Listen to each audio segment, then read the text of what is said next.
गरीब बहू को बंटवारे में मिला बंजर खेत वर्सेस अमीर बहू को उपजाऊ खेत। गांव में सुबह का माहौल भी कितना शांति भरा होता है ना। मुर्गा कुकड़ू को करता है, इतने में आसपास के लोग उठ जाते हैं। सावित्री पूजा करके सूर्य देव को जल चढ़ाती हैं, नमस्कार करती हैं। वहीं उनकी रसोई से नाश्ते की खुशबू आ रही थी। बड़ी बहू चाय बनाती है, छोटी बहू पराठे, और दोनों बच्चे स्कूल के लिए तैयार होते हैं। अरे बहू, अपने पापा जी के लिए चाय लिया? ये लीजिए माँ जी, पापा जी चाय। और माँ जी, पापा जी है अजवाइन और पनीर के पराठे हैं। चिंटू शिवानी, कहाँ गए तुम दोनों? अरे अभी तो ये बच्चे यहीं पर थे, कहाँ चले गए जरा सी देर में? अरे बहू, वो देखो दोनों अपने घर के खेत में कैसे घूम रहे हैं। चिंटू टमाटर और शिवानी भुट्टा तोड़कर खाते हैं, तभी दोनों की माँ वहां पहुंचकर, शिवानी, तेरे में अकल नहीं है? स्कूल के लिए लेट नहीं हो रहा, जो खेत में आकर भुट्टा खा रही है? ये कोई खाने की चीज है सुबह सुबह? चिंटू भी तो टमाटर खा रहा है। वो कुएं में कूदेगा, तू भी कूदेगी क्या? अरे बड़ी मम्मी, टमाटर ही तो है, क्या हो गया? वैसे भी तो इसे खाना तो अच्छी बात होती है। हाँ, और इसे खाना भी अच्छी बात होती है। तुम दोनों बच्चों ने बातें बना ली हो तो स्कूल के लिए भी चलो। वैसे भी कल से तुम्हारी छुट्टियां पड़ जाएंगी, आज तो जल्दी चले जाओ। अरे हाँ, आज तो हमारा लास्ट है स्कूल में, कल से छुट्टी फिर तो हम अपने खेत में रोज रहेंगे। चल चिंटू स्कूल चल। अरे छोटी नहीं हुई मम्मी, मम्मी कहाँ चली गई? मेरे साथ चलो, मैं चोटी बना देती हूँ। गोपी शिवानी की चोटी करती है। इतने में चिंटू दूध मांगता है। गोपी करिश्मा के पास भेजती है, तब करिश्मा बिस्तर पर लेटे लेटे, मैं क्या नौकर हूँ जो बार बार उठकर काम करती रहूंगी? चिंटू, मेरे पैरों में दर्द हो रहा है, मुझे आराम करना है, अपनी मम्मी से ही दूध ले लो। ठीक है बड़ी मम्मी। चिंटू की माँ गोपी दरवाजे पर खड़ी होकर सब सुन लेती हैं, तो अपने बेटे को खुद ही दूध का गिलास दे देती हैं, जिसे पीकर वो अपनी बहन के साथ स्कूल चला जाता है। गोपी रसोई समेटती है। इतने में दोनों भाई चाय पीकर बातें कर रहे होते हैं। इस बार गेहूं अच्छा हुआ तो नया पंप लगवा देंगे। हाँ, और माँ के लिए बड़ा कूलर भी भैया। लेकिन वो तू अपने हिस्से से लगवाएगा। हाँ भैया, चलो खेत में लग जाते हैं जहाँ हमने नए बीज डाले थे। हाँ, देख कर आते हैं, वैसे हमें हमारी मेहनत का फल जरूर मिलेगा। सुबह के 11 बजे की धूप भी बहुत तेज लग रही थी। दोनों भाई के खेत में जाते ही पसीने छूटने लगते हैं। एक तरफ उन्होंने नए बीज डाले थे जहां थोड़े बहुत फसल उगना शुरू हो गई थी, वहीं आधी जमीन में उन्होंने हरे भरे फल सब्जी अनाज लगा रखे थे, जो कि मजदूरों के काटने पर काफी ज्यादा मात्रा में निकलता है। और जब वो अपनी ये सारी चीज एक बड़े व्यापारी को बेचता है तो उसका बहुत पैसा मिलता है। अरे वाह भाई वाह, इस बार तो तुमने अपनी फसल पर बहुत मेहनत की है। काफी अच्छी ताजी हरी सब्जी और अनाज आई है। ये लो, पूरे 1.5 लाख रुपए। तुम्हें दूं या तुम्हारे भाई को आधे दूं? अरे मुझे ही दे दीजिए, मैं उसे दे दूंगा। वैसे जो भी बोलो, मेरा भाई मेहनत बहुत करता है। माधव अपने खेत का काम करके मंडी गया था। वहीं छोटी बहू मेहनत में जी तोड़ मेहनत से काम कर रही है। उसे काम करता देखकर पड़ोसी तारीफ करते हैं। वाह सावित्री, तेरी छोटी बहू बहुत मेहनत करती है। एक दिन नहीं, जब ये खाली बैठी हो, धूप में काम करती रहेगी, बच्चों को भी देखती रहती है, खाना भी बनाती है। बस तेरी करिश्मा बहू मजदूरों को झाड़ते हुए दिखती है। हाँ, बड़ी बहू खेत की ये चीजें संभालती तो छोटी बहू बाकी के काम देख लेती है। हाँ, लेकिन बड़ी वाली ज्यादा इतराती है, छोटी वाली संस्कारी लगती है। हाँ, ये तो है। बहुत मजा आ रहा है ना इन पड़ोसी लोगों को मेरी सास से मेरी चुगली करके और उस छोटी वाली की तारीफ करके। इसका बदला तो मैं गोपी से लेकर रहूंगी। इससे पहले भी करिश्मा के सामने उसकी देवरानी की तारीफ हुई है। इसी वजह से करिश्मा के मन में गोपी के प्रति जलन होने लगती है। कुछ देर बाद बिरजू अपने कमरे में पैसे रखने आता है, तब करिश्मा, अरे वाह, आज तो पैसों की बारिश हो गई। लाइए, मुझे थोड़े पैसे दे दीजिए, मैं अपने लिए कुछ खरीद लूंगी बाजार से। अरे ये सारे पैसे हमारे नहीं है, इसमें मेरे छोटे भाई की मेहनत का भी पैसा है। पूरे 70,000 रुपए उसे देने हैं। अरे उसे देने की क्या जरूरत है, और देने भी है तो 20-30 हजार दे दीजिए। ये तुम क्या बोल रही हो करिश्मा? मेरे से ज्यादा तो 500 गज के खेत में वो अकेला धूप में मेहनत करता है। सारी खेती बाड़ी वही देखता है। मैं तो बस उसे बीज वगैरह ला कर देता हूँ, थोड़ा बहुत ऊपर का काम देखता हूँ, और कम पैसे तो मुझे लेने चाहिए। करिश्मा ये सुनकर अपने पति का मुंह बंद कर देती है। चुप करो, कुछ भी बोलते हो। तुम्हारे भाई को पढ़ना लिखना नहीं आता ना पैसों का हिसाब, और तुम देखते हो ना, और तुम बड़े भाई हो। तुम्हारी लड़की है जिसके तुम्हें आगे जाके शादी भी करनी है, उसके पास वो लड़का है, उसे कमा कर भी देगा। जब उसे कुछ पता नहीं है तो हिसाब किताब करके उसे कम पैसा दो। आखिर हमें अपने भविष्य के बारे में भी सोचना है। लेकिन ये तो धोखेबाजी हुई करिश्मा, मैं अपने भाई का पैसा कैसे मार सकता हूँ? बिरजू, तुम्हें अपने ऊपर शक है क्या? अगर उसे हिसाब किताब देखना आता है तो खेती थोड़ी करता। जैसे खेती वो संभालता है ऐसे ही हिसाब किताब तुम संभालते हो। और जब उसे कुछ आता ही नहीं तो तुम पर उंगली नहीं उठाएगी। उसे 30,000 दे देना, बाकी पैसे हमारे हैं। ठीक है। ये सिर्फ थोड़ी देर के लिए मेरी बातों में आ गए हैं। मुझे ऐसा कुछ करना होगा जिससे ये जल्दी भड़के और खुद से मान जाए। यह कहकर करिश्मा षड्यंत्र सोचने लगती है और बिरजू अपने भाई को पैसे देता है। ये ले तेरी मेहनत की कमाई के। भैया, फसल तो अच्छी हुई है, अच्छे दाम में भी बिकी होगी। ये पैसे कुछ कम लग रहे हैं। अरे फसल तो अच्छी ही थी हमारी, लेकिन कम भाव में गई है। हम खेत में इतनी मेहनत करते हैं, उसके उपजाऊ के लिए माधव जी बहुत कम पैसे हैं। सोचा था ज्यादा पैसे आएंगे तो घर में काम करवा लेंगे। माँ जी के लिए कूलर चाहिए था, इसका स्कूल भी बदलवाना है। अब ये सब कैसे होगा? हाँ, इसमें से नहीं हो पाएगा। भाई साहब, अगली बार से हम अपने दूसरे व्यापारी को ढूंढ लेंगे जो हमें सही दाम देगा। ये क्या बात हुई भला माधव, तुम्हारी पत्नी मुझ पर शक कर रही है? अरे मैं क्या पैसे खा रहा हूँ? दूसरा व्यापारी आएगा तो पहले व्यापारी हमसे चिढ़ नहीं जाएगा? कहीं इन्हें शक ना हो। भैया, गोपी का कहने का ये मतलब नहीं है। हम आप पर बिल्कुल भी शक नहीं कर रहे। भैया जो कर रहे हैं ठीक ही कर रहे होंगे। वैसे भी हिसाब किताब वो देखते हैं। मुझे भैया पर विश्वास है, वो अगली बार सही व्यापारी को हमारी फसल देंगे। कितना विश्वास करते हैं ये लोग हम पर। हम सही तो कर रहे हैं ना? अरे बहू, आज खाने में क्या है? खाना लगा दे और हाँ, साथ में आम भी काट दे। जी माँ जी। तब गोपी सबके लिए खाना लगा दे। वो सब जमीन पर बैठकर साथ खाना खाते थे। अरे वाह, रोटी खाने का अपना ही एक अलग मजा है। हाँ पिताजी। बहू, जरा और रोटी ले आ, रात को दाल भात चोखा बना लेना। माँ जी, आज ये सब नहीं खाना। गोपी, कुछ अच्छा बनाना, चटपटा, बैंगन का भरता, हरी चटनी, रायता और पराठे। हाँ, वैसे ये भी अच्छा है। ठीक है दीदी, मैं ये बना दूंगी। आप आटा पीस लेना, आटा खत्म हो गया है। मैं आटा नहीं पीस सकती। अभी कल ही तो मैंने नेल एक्सटेंशन कराया है। अब तुम्हें तो पता है नहीं है, तुम तो गांव की हो, लेकिन मैं तो शहर की पढ़ी लिखी बहू हूँ ना। घर के काम तुम देख लिया करो, खेत मजदूरों को मैं देख लिया करूंगी। ठीक है? ठीक से काम कर रहे हैं या नहीं? ठीक है दीदी। ये देखकर अजीब लगा होगा कि बड़ी बहू बहुत आसानी से छोटी बहू को हुक्म दे देती है और सास के सामने भी उसकी चल जाती है, क्योंकि वो एक अच्छे घर से ज्यादा दहेज लेकर आई थी। लेकिन गोपी गरीब परिवार से थी, ज्यादा पढ़ी लिखी नहीं थी, बिन दहेज के आई थी, इसलिए सास का लगाव भी उसकी तरफ कम होता है। हालांकि गोपी घर का ज्यादा काम करती थी, इसलिए सास थोड़ा बहुत उसे प्यार करती थी। दोपहर में बच्चे स्कूल से आ जाते हैं। करिश्मा 15-20 मजदूरों को अपने खेत में काम करता हुआ देख रही होती है। अरे सही से काम करो, इस बार मुझे ज्यादा पैदावार चाहिए। धनिया, तुम बैठी क्यों हो? यहाँ खेत में बैठने आती हो? वो दीदी, धूप की वजह से चक्कर आ रहा था, इसलिए थोड़ी देर बैठ गई। तुम गरीब लोगों के बहानों के बारे में मुझे अच्छे से पता है। चुपचाप काम कर रही हो या नहीं तो दिहाड़ी कम कर दूंगी आज की। नहीं नहीं मालकिन, ऐसा मत कीजिएगा। हाँ तो काम करो। दूसरी तरफ गोपी अपने खेत के आधे हिस्से में मेहनत कर रही थी। सिंचाई कर दी है आज के लिए। खेतों में पानी बहुत है। ज्यादा नमी हुई तो फसल खराब ना हो जाए, वैसे भी नई फसल है। रहे सहे जो पैसे दिए है ना इन्होंने, तुमसे वो भी छीन लूंगी। जो हमारी जो बंजर जमीन है ना, वो दिलवा दूंगी। देखो कैसे करवाती हूँ बंटवारा। गोपी, अब ज्यादा दिन खेत तुम्हारा नहीं रहेगा। ऐसा कहकर करिश्मा अपने कमरे में कूलर चलाकर आराम से लेट जाती है। वहीं गोपी खेत में भी काम करती है और फिर कपड़े भी धोती है। थोड़ा बहुत आराम करती है तो सास ससुर के लिए शाम की चाय बना देती है और फिर रात का खाना बनाने लगती है। सिलबट्टे पर चटनी पीसती है। बाप रे, रात में इतनी गर्मी है, चूल्हे पर खाना बनाकर तो मेरी जान निकल रही है। पसीने इतने आ रहे हैं। मम्मी खाने दो ना, भूख लगी है, खाना दो। बस बेटा, बन रहा है, जा तू एक बार बड़ी मम्मी को भी ले आ। चिंटू करिश्मा को बुलाता है। तब करिश्मा आकर, क्या हो गया गोपी, अब तुमसे काम भी नहीं हो रहा क्या? दीदी, सुबह से काम करके मेरी भी हालत खराब हो रही है। गर्मियाँ अलग लग रही है। बस रोटी बनवा देते या बैंगन के भरते के लिए टमाटर प्याज काट के दे दो।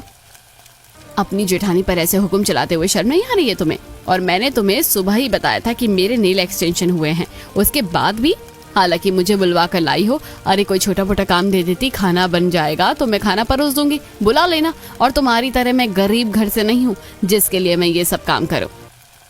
करिश्मा गोपी को सुनाकर चली जाती है। उसकी आंखों में आंसू आ जाते हैं, बदन टूट रहा होता है। आटा भी खत्म है, कल रात के लिए आटा भी पीसना पड़ेगा थोड़ा। दीदी बिल्कुल भी साथ नहीं देती, जबकि पूरा घर और खेत की जिम्मेदारी मेरे सिर पर है। गोपी जैसे तैसे सारा खाना तैयार कर देती है और खुद ही सबको परोस देती है। बड़ी बहू महारानी की तरह खाकर चली जाती है। अरे वैसे जो भी बोलो बहू, तुम खाना बहुत अच्छा बनाती हो, क्यों सावित्री? हाँ जी, मुझे तो इसके हाथ का खाना बहुत बढ़िया लगता है। हींग वाला रायता कितना बढ़िया स्वाद आ रहा है। बड़ी बहू इतनी बारीकी से खाना अच्छा नहीं बना पाती।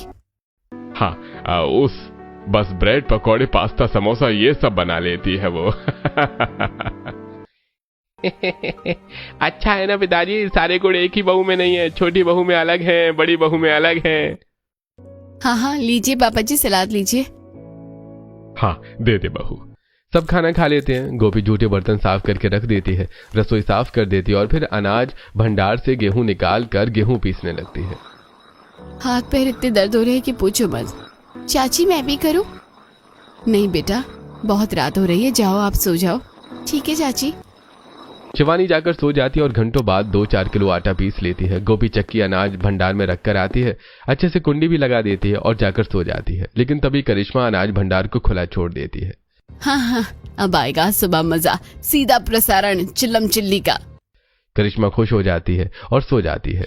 अगली सुबह सावित्री जब सूर्यदेव को जल चढ़ाती है तो अनाज भंडार की तरफ से 2-4 चूहा निकलते हुए देखती है। अरे बाप रे, ये चूहे कहाँ से आ गए?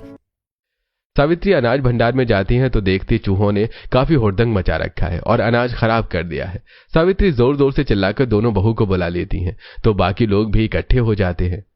मैं पूछती हूँ किसने अनाज भंडार खोल दिया और इतने सारे चूहे कहाँ से आ गए?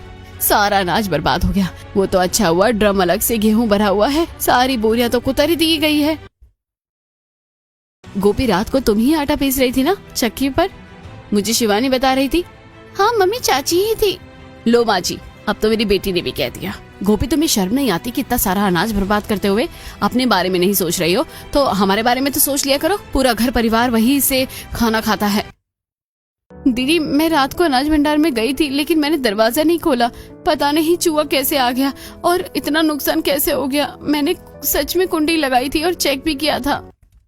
अगर कुंडी लगाई थी बहू तो ये क्या है? गोपी, मुझे तेरे से इस लापरवाही की उम्मीद नहीं थी। शुक्र है माँ जी, सिर्फ आधे अनाज का नुकसान हुआ है। तुम्हें पता है ना 6-7 महीने का राशन होता है ये हमारा। फिर भी बस कर गोपी बहू, बहस मत कर, यहाँ की सफाई कर। गोपी की आंखों में आंसू होते हैं और वहां की सफाई करती है। चूहों को भगाने के बाद गिरे हुए अनाज अलग कर देती है। ऐसे ही जब वो अपने साथ छोटे कपड़े धोती है तो करिश्मा उसे गंदे कर देती है। तब सावित्री गंदे कपड़े लाकर, क्या बात है बहू, आजकल तेरा काम में बिल्कुल ध्यान नहीं है। सुबह राशन का नुकसान करवा दिया और ये तूने अपने पापा जी के कपड़े भी खराब कर दिए। ऐसे धोते हैं सफेद कपड़े, इतना दाग है इस पर। माँ जी गंदा कैसे हो गया?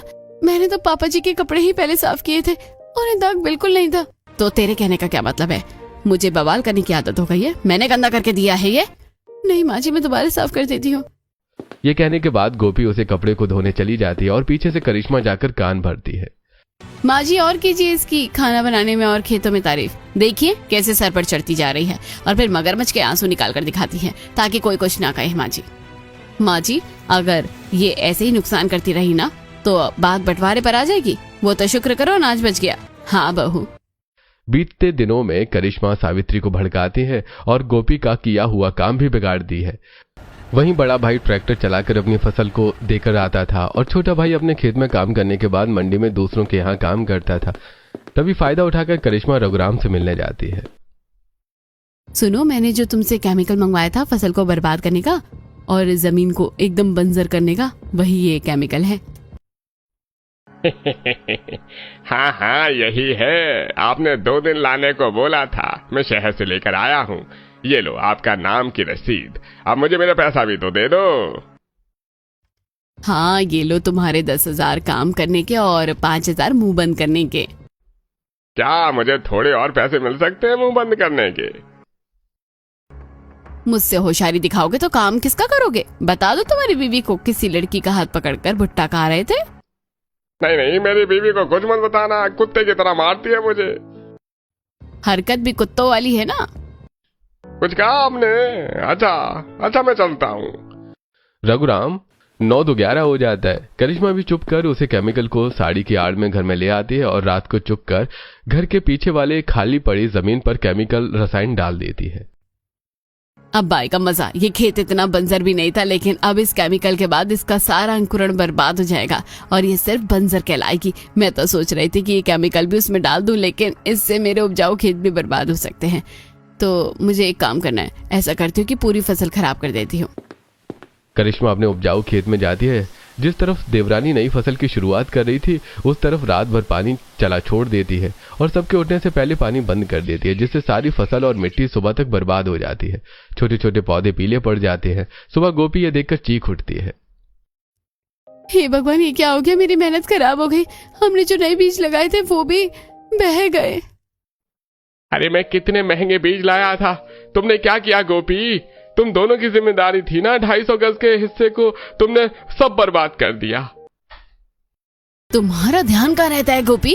खेत में इतना पानी, वो तो शुक्र है कि इस तरफ पानी नहीं आता, वरना हमारी सब्जियां और फसल भी सड़ा देती तुम तो। मैं ऐसा रिस्क नहीं ले सकती। देख लिया ना माँ जी, पापा जी, आपने। मुझे बंटवारा चाहिए। आप खेत का बंटवारा कर दीजिए। और मुझे तो नहीं लगता कि इसको ये खेत भी देना चाहिए। उपजाऊ को भी बंजर बर्बाद करके छोड़ेगी। अगर ये सब करना है तो घर के पीछे खेत पड़ा है, उसे ही ले लो। ये सब क्या हो गया? भाभी, बंटवारे की बात क्यों कर रही हो आप? ये परिवार में ठीक नहीं है। तो बर्बाद होता हुआ देखी क्या? तुम्हारी पत्नी का अब काम में मन नहीं लगता। घर के काम तो बिगाड़ ही दिया और अब खेत के भी। अब शुगर नहीं कहेगी। हाँ, करिश्मा सही कह रही है। अब अलग अलग हिसाब होना चाहिए। सही बोल रहा है तू। अब मुझे खेत का बंटवारा कर देना चाहिए और इस 500 गज के हिस्से में माधव और तुझे कुछ नहीं मिलेगा, क्योंकि तेरी बीवी ने तो नुकसान करने की ठान ली है।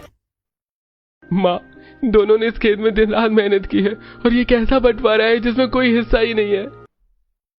बंटवारा हुआ है ना, लेकिन इस खेत का नहीं। जो दूसरा खेत है उस पर तुम काम करोगे और ये मेरा आखिरी फैसला है। लेकिन माँ, वो बंजर जमीन जिस पर 10-15 सालों से कुछ नहीं उगाया, उस जमीन पर हम कैसे उगाएंगे? अब इतनी ज्यादा सख्ती दिखा रही हो तुम। लेकिन बंटवारे में तुम्हें वही बंजर खेत मिलेगा। उपजाऊ खेत आपसे बड़े बहू बेटों का है। ठीक है माँ जी, आपका आशीर्वाद, इसे स्वीकार करके हम इस बंजर जमीन को ही उपजाऊ बनाने की हम ठान लेते हैं। हाँ, कोशिश कर लो। उपजाऊ खेत को तो संभाल नहीं सकती, चलिए बंजर को संभाल लें। तुम लोग खड़े क्या देख रहे हो? जितना नुकसान हुआ है उसे ठीक करो। एक्स्ट्रा पानी निकालो। जी दीदी। अपने परिवार का ये चेहरा देखकर दोनों पति पत्नी का दिल टूट गया था। मैं सच बोल रही हूँ माधव जी, मैंने घर के अनाज को सावधानी से रखा था और कल दोपहर के बाद मैं खेत में नहीं गई हूँ। जरूर किसी ने कुछ किया है। मुझे तुम पर विश्वास है, लेकिन अब हमारे हाथ से वो खेत चला गया और बंजर जमीन हाथ लगी है। क्या हम वो कर पाएंगे? हमें अपने भविष्य के लिए करना ही होगा, हारना नहीं है। आपके पास कुछ पैसे हैं ना, उससे अच्छा उर्वरक खाद और बीज ले आना। सब्जियां जल्दी उग जाती हैं। हाँ, ठीक है। अगले दिन से दोनों पति पत्नी घर के पीछे वाले सूखे बंजर खेत में मेहनत करने के लिए घंटों तक हल चलाकर वहां के रोड़े पत्थर हटाते हैं। वहीं चिंटू और शिवानी घर में टीवी देख रहे होते हैं। इतने में बैग लिए अपने पेपर खत्म करके नंद राखी घर लौटती है। उसे देखकर माता पिता गले लगा लेते हैं। बच्चे कूदने लगते हैं। बुआ आ गई, बुआ आ गई। बुआ आप हमारे लिए क्या लाई हो? अरे मैं शहर में पेपर देने गई थी, तुम्हारे लिए चीज खरीदने थोड़ी ना। फिर भी देखो, तुम्हारे लिए चॉकलेट लाई हूँ। बच्चे अपनी चॉकलेट खाकर कूदने लगते हैं। अरे वाह बुआ, ये तो बहुत ठंडी ठंडी चॉकलेट है। लो, मेरी बहन आ गई। मैंने तो तुझे खेत में ही देख लिया था। सब यहाँ पर हैं। छोटे भैया भाभी कहाँ हैं? वो पीछे वाले खेत में हैं। अरे वहाँ क्यों? वो तो बंजर है ना, कब से सूखा पड़ा है। बड़े वाले खेत में ही काम कर रहे थे ना। हाँ, लेकिन कल ही खेत का बंटवारा हो गया है, इसलिए अब से पीछे वाला खेत माधव गोपी का है। राखी, तुम बिना घर आकर घर के बेकार बातों में पड़ रहे हो। ये लो ठंडी ठंडी शरबत पियो। थैंक यू भाभी, गर्मी से बहुत परेशान हो गई हूँ। ये पीने की मुझे बहुत जरूरत है। राखी शरबत पीकर अपने भैया भाभी के पास जाती है जिनका पसीना में बहुत बुरा हाल था, और उन्हें भी शरबत देती है। उसे देखकर दोनों के चेहरे पर खुशी आ जाती है। अरे राखी, तुम कब आई? पता ही नहीं चला। पेपर हो गया अच्छे से? मेरी बहन आ गई। ये लो, मैंने पी लिया है। हाँ, आप भी पी लो। देखो तो धूप में कैसा कितना लाल चेहरा हो गया है, पसीने में डूबे हुए हो। ये सब कैसे हो गया? जैसे भी हुआ, लेकिन खेत का बंटवारा बिल्कुल अच्छा नहीं लग रहा। पर कोई बात नहीं, जहाँ चाहा वहाँ रहा, और मैं आपके साथ हूँ। इस तरह घर में गोपी अभी भी खाना पीना सबका बनाती, सब खाते भी थे, लेकिन सास ससुर और करिश्मा ज्यादा ही नाराज रहते थे। वहीं गरीब बहू बेटे भी सूखे बंजर खेत में रोज मेहनत करते हैं। लू चलती है अपने खेत के लिए, उन्हें पानी नदी से बाल्टी भर भर के पानी लाना पड़ता है, फिर उसे मिट्टी को पलटते भी हैं और फिर गोबर लाकर खाद बनाते हैं। ऐसी मेहनत करते हुए उन्हें 1 महीना बीत जाता है। उन्होंने कुछ सब्जी के बीज भी डाले होते हैं, लेकिन केमिकल की वजह से उनके खेत में अभी कोई असर नहीं दिखता। हताश होकर एक दिन, देखो गोपी, हमने मेहनत करना तो छोड़ी नहीं है, मेरे हाथ में छाले भी आ गए, पैसे खत्म होने को आए हैं। खाद और बीज ने कोई काम नहीं किया। मुझे नहीं लगता हमें इस बंजर भूमि पर कुछ मिल सकता है। मैं मंडी चला जाता हूँ। नहीं जी, हम हार नहीं मानेंगे। तुम बताओ, अकेले काम कैसे करें? मजदूर भी तो चाहिए। अजी, गरीब लोग पैसों से नहीं, हिम्मत से खेती करते हैं। कोई फायदा नहीं है तुम्हारे इस मरकट जैसे बेजान जमीन में वक्त देने का। ये नहीं उपजने वाली। आपको पता है आंटी, आपके इन शब्दों ने हमें और मजबूत कर दिया है। अब तो हम और मेहनत करेंगे, देखना आप। और एक दिन हमारे खेत की सब्जी खाकर भी तारीफ करोगी। हाँ हाँ, देखते हैं। यहाँ वो अपने खेत से निकलकर घर की ओर जाते हैं तो सामने उनका उपजाऊ खेत था, जहाँ से हरी भरी सब्जी और फसल निकल रही थी। विरजू और करिश्मा मेहनत से काम करके उन्हें जला रहे थे। वाह, इस बार मेरे खेत में दुगनी मेहनत हुई है, दुगनी फसल निकली है, दुगना पैसा भी आएगा। बुरी नजर वालों का तो मुंह काला होगा। हाँ हाँ मालकिन, इस बार की सब्जियां बड़ी अच्छी निकली है। वहीं माधव मंडी जाकर काम मांगता है तो दूसरों के यहाँ धूप में रिक्शा पर सब्जी पहुंचा कर आता है। दिन की उसे 200 रुपए की दिहाड़ी मिल जाया करती थी, जिससे माधव अपने बच्चे और घर का खर्चा चलाता है। हरीश भी बहू बेटों की मेहनत करता देखकर खुश होता है। गोपी, माधव, बंटवारे की वजह से जो तुम पर बीत रही है वो मुझे बिल्कुल भी अच्छा नहीं लग रहा है, लेकिन खुशी इस बात की है कि तुमने हार नहीं मानी और मुझे भरोसा है कि एक दिन ये खेत उपजाऊ निकलेगा। मेरा आशीर्वाद तुम दोनों पर हमेशा है। शुक्रिया पापा जी, हमारी हिम्मत को बांधने के लिए, यही बहुत है। हाँ पिताजी। इसके बाद गोपी खाना बनाकर देती है, लेकिन जब जब बड़ी बहू बनाती है सास ससुर को पसंद नहीं आता। वहीं गोपी चूल्हे की राख और गोबर का खाद इत्यादि डाल देती है, लेकिन एक दिन चिंटू जगह जगह आम खाकर उसकी गुठलियां बंजर खेत में डाल देता है और खेल खेल में दबा देता है। तब गोपी, चिंटू यहाँ पर क्या कर रहा है? खेलने के लिए तुझे और कोई जगह नहीं मिली है? इतनी धूप में बीमार पड़ जाएगा, चल अंदर। अरे मम्मी, आला। वहीं राखी अपना कैमरा लेकर करिश्मा के खेत में वीडियो बनाती है। दोस्तों, वेलकम टू माय चैनल। ये है मेरा व्लॉग का 7th डे। इससे पहले मैंने आपको अपना घर और बाकी जगह दिखाई थी, लेकिन आज खेत दिखाऊंगी। ये हमारा 500 गज का बहुत बड़ा खेत है, जहाँ हमारी हरी भरी फसल उगाई हुई है, और इसका श्रेय मुझे जाता है क्योंकि इस उपजाऊ खेत की मालकिन मैं हूँ। हाँ दोस्तों, तो मिलते हैं नेक्स्ट व्लॉग में, तब तक के लिए बाय। ये सब क्या शुरू किया है तुमने? अरे भाभी, एग्जाम देने के बाद खाली हूँ तो मैंने सोचा जब तक अपने गांव में ब्लॉग शूट कर लूँ। मुझे बहुत गर्मी लग रही है, आप मेरा कैमरा पकड़ो ना, मैं पानी पी कर आती हूँ। राखी गलती से कैमरा ऑन करके चली जाती है और करिश्मा अपना हरा भरा खेत देखकर मुस्कुराती है। वाह, आखिर बंटवारे में ये पूरा उपजाऊ खेत मेरा ही हो गया। दिमाग तो अच्छा लगाया करिश्मा तुमने तो, जो अपनी देवरानी को बंटवारे में बंजर खेत दिलवा दिया। मेरे केमिकल डालने के बाद तो उस खेत की अंतरात्मा भी मर गई होगी। भाभी, मेरा कैमरा दो, मैं थक गई हूँ, अब बाद में शूट करूंगी। हाँ ये लो। राखी अपना कैमरा उठाकर रख देती है। थोड़ी दिन में बारिश हो जाती है, जिसकी वजह से 2 हफ्ते गोपी के बंजर खेत में हरे हरे छोटे पौधे और घास आ जाती है। चिंटू उसे तोड़ता है। तब, अरे बेटा, तू क्या कर रहा है यहाँ? अरे घास और पौधा यहाँ कैसे आया? ये तो बंजर था। मम्मी देखना, यहाँ पर मेरा आम का पौधा उगेगा, मैंने यहाँ पर गुठली डाली थी। इसका मतलब अब हम खेती कर सकते हैं, हमारी मेहनत सफल हुई। गोपी खुशी के मारे मिट्टी खोदकर देखती है, जिसमें उसे काली मिट्टी और केंचुए दिखाई देते हैं। अरे इतना खुश क्यों हो? क्या हो गया? तभी गोपी सब बताती है। दोनों पति पत्नी खुशी के मारे पागल हो जाते हैं और फिर अपने कुछ बचे हुए पैसों से फल और सब्जी के नए बीज बाजार से लेकर आते हैं और अपने खेत में मेहनत करते हैं। गोपी तो बाजार की सड़ी गली सब्जियां तक उठाकर ले आती है और उन्हें मिट्टी में दबा देती है। गरीब बहू रोज थोड़ा थोड़ा पानी देती है, घर संभालती है और माधव अभी भी मंडी में बाहर का काम करता है। लेकिन कुछ समय में ही उनका बंजर खेत हरे हरे फल सब्जियों के पेड़ पौधों से खिलखिलाने लगता है। टमाटर, धनिया, बैंगन, मिर्च, धनिया, तोरई, घिया इत्यादि थे। मुझे तो विश्वास नहीं हो रहा, वो भी हमारी मेहनत रंग लाई। अब हम ये सब्जी बाजार में बेच सकते हैं और हमें खूब पैसा मिलेगा। हाँ जी, देखिए हमने सिर्फ सब्जियां नहीं उगाई, सब्जियों के लिए अलग से और भी पौधे हैं।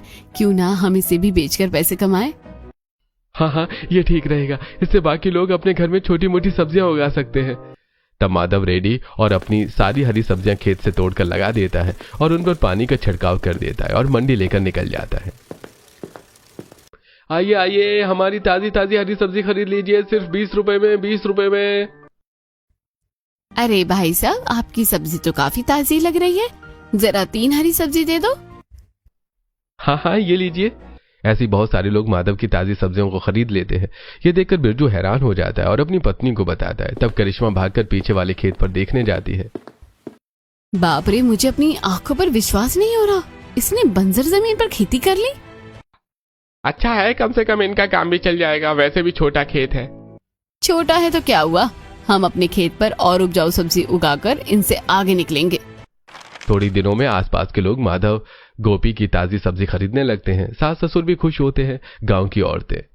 वाह बेटी, मुझे यकीन था कि तुम जितनी संस्कारी हो जमीन बंजर में भी जान डाल दोगी। बेटा, उस दिन के लिए माफ कर दो जब मैं तुम्हें ताना दे रही थी, लेकिन आज सच में तुम्हारी खेत की सब्जी खाना चाहती हूँ। क्यों नहीं आंटी, मैं आपका खुशी से स्वागत करती हूँ। अरे भाई, मैंने सुना है आप सब्जी के छोटे छोटे पौधे और जड़ भी दे रहे हो। कितने का है ये गमला?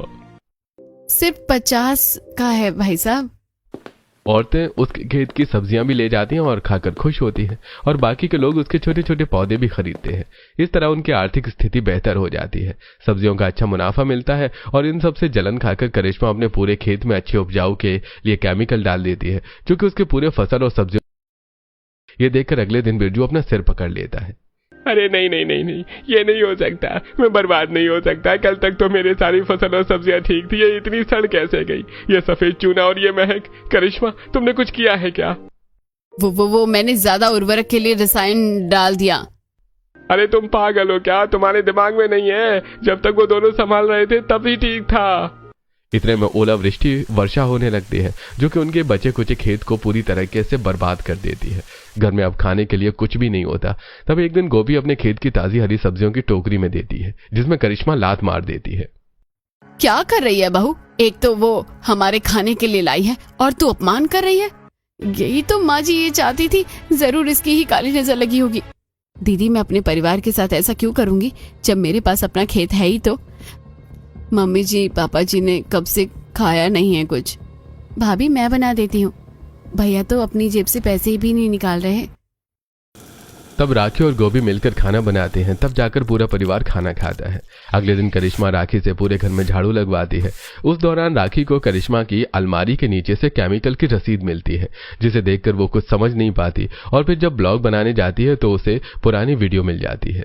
हे भगवान, इसका मतलब इस वीडियो में भाभी जी ने केमिकल की बात कर रही है।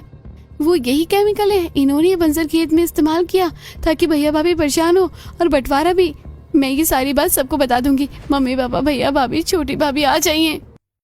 राखी चिल्लाकर सबको बुला लेती है। तब अरे क्या हुआ? क्यों पूरा घर सिर पर उठा लिया है? राखी पागल हो गई है क्या? ये तो मुझे आपसे कहना चाहिए कि आप पागल हो। आपकी सच्चाई मेरे सामने आ गई, अब सबके सामने भी आ जाएगी। आपने जानबूझकर खेत का बंटवारा करवाया और छोटी भाभी भैया को बंजर खेत दिलवाया, जिस पर आपने पहले से ही केमिकल डाल रखा था, इसलिए उन्हें बहुत मेहनत करनी पड़ी। राखी, तू ये क्या बोल रही है? भाभी ऐसा नहीं कर सकती। हाँ राखी, भैया भाभी आप बहुत भोले हो, सच में, खुद देख लीजिए। राखी वो वीडियो चालू कर देती है जिसमें करिश्मा ने अपना सब कबूल कर रही थी। ये सुनकर सबके पैरों तले जमीन खिसक जाती है। ची बड़ी बहू, मैंने तुझे हमेशा सपोर्ट किया, तुझे घर में कभी काम करने को नहीं कहा, फिर भी तूने घर में दरारें पैदा करी। आखिर क्यों? तेरी वजह से इन दोनों बच्चों को कितनी परेशानी हुई है। क्या मिला बंटवारा करके? बंटवारे का जहर तुमने मेरे मन में घोला, अपने खेत में भी केमिकल डाला और उनके लिए भी गड्ढा तैयार किया। अच्छे खासे खेत की बर्बादी सुनकर सावित्री करिश्मा को थप्पड़ मारती हैं। बहुत गलत किया तूने बहू के साथ और हम सबके साथ भी। अब हम में से किसी से बात करने की जरूरत नहीं है। गोपी बहू मुझे माफ कर दे जो मैं इसकी बातों में आ गई। इसका फैसला माँ जी मैंने आपको सौंप दिया है। मैं कौन होती हूँ इन्हें माफ करने वाली। इन्होंने वो खेत बर्बाद किया जिससे सबका पेट पलता है। क्यों किया दीदी आपने? हाँ किया मैंने ऐसा क्योंकि सब तुम्हारी तारीफ करते थे, घर में भी और खेत में भी, और बड़े होने के नाते खेत पर हमारा कब्जा होना चाहिए। इसलिए मैंने हमारे भविष्य के बारे में सोचकर बंटवारा करवाया। मुझे माफ कर दीजिए। माफी के हकदार तू जब ही बनेगी जब उस खेत को फिर से हरा भरा देगी जो तूने बर्बाद किया है। और फिर आंसुओं के बीच करिश्मा अकेली रह जाती है। महीनों तक उस बड़े से खेत में अकेले मजदूरों के साथ काम करती है। 4 महीने बीत जाते हैं। जब वो खेत दोबारा फसल ले आता है तब जाकर करिश्मा को माफी मिलती है और उसे अपनी गलती का एहसास भी होता है। दोस्तों, क्या करिश्मा के साथ सही हुआ था? हमें कमेंट करके जरूर बताइए।